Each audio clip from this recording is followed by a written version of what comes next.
Over the last few days, there has been growing frustration among students that rely on the National Financial Aid Scheme for funding of their academic studies as well as their student accommodation at CPUT. This comes after the university's failure to roll out funding in the form of book and monthly food allowances to all of its qualifying students on deadline, which was on the 28th of February. However, some are said to have received their funds on time respectively, as well as on the 31st of March, with many of those who are yet to receive their funds left with unanswered questions as to why this is the case. I'm the first year student in CPUT.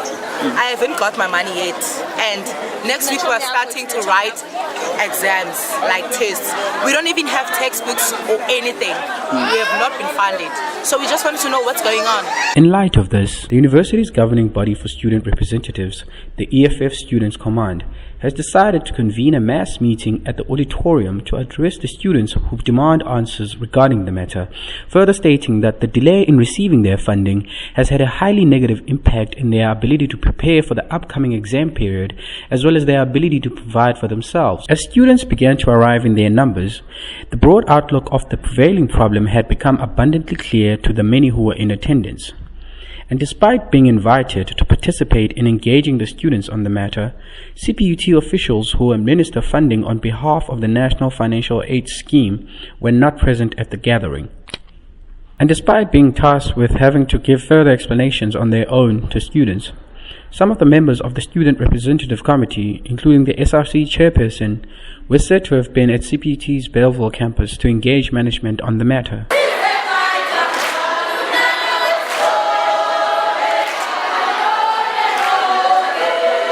We call this mass meeting as EFF, so that the people that are fighting for us, people that are able to speak with the management, because us, we cannot go there and demand to speak with the financial aid department manager.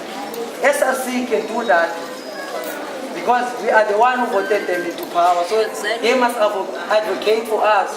So ours is one, we will hear from them. But where our money now? They said they will process the traveling allowances of last year. This after this batch that they are talking about.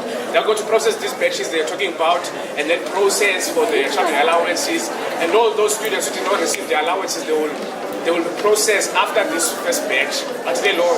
We told them that we cannot process for 2018 while we cannot process 2019 for 2019 while we are still left with 2018. So they should have started with those 2018 allowances and then come to these ones of 2019. We told them that they must hold the process of these batches and do it once for every student. Unsatisfied with some of the responses given to them by the SRC, students went on to voice their misgivings and opinions towards the seemingly flawed funding process carried out by CPUT on behalf of the National Students Financial Aid Scheme.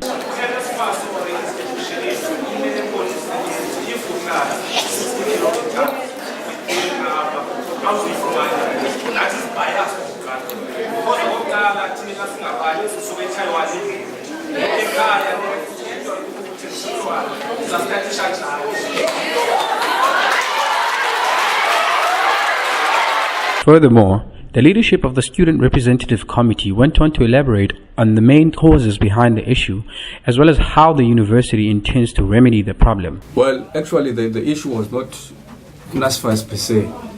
It was CPUT not having the capacity to distribute allowances. Well, you must understand this firstly. It's NSFAS who gives the CPUT money of students who are funded by NSFAS. Then it's up to CPUT to distribute money into bank accounts of these students. So CPUT was crying that they don't have the capacity to distribute into the bank accounts of all the students. So the problem in this scenario was not to NSFAS, it was CPUT. So they promised that they will work overtime. They promised that they will hire more staff in order to assist in the distribution of the monies into the bank accounts of students. Despite efforts to communicate via email, CPUT's National Students Financial Aid Scheme officials could not be reachable for comment, but have since released an email to all students assuring them that the matter is being prioritized. For ENCA, I am Bulelani Kyomfana.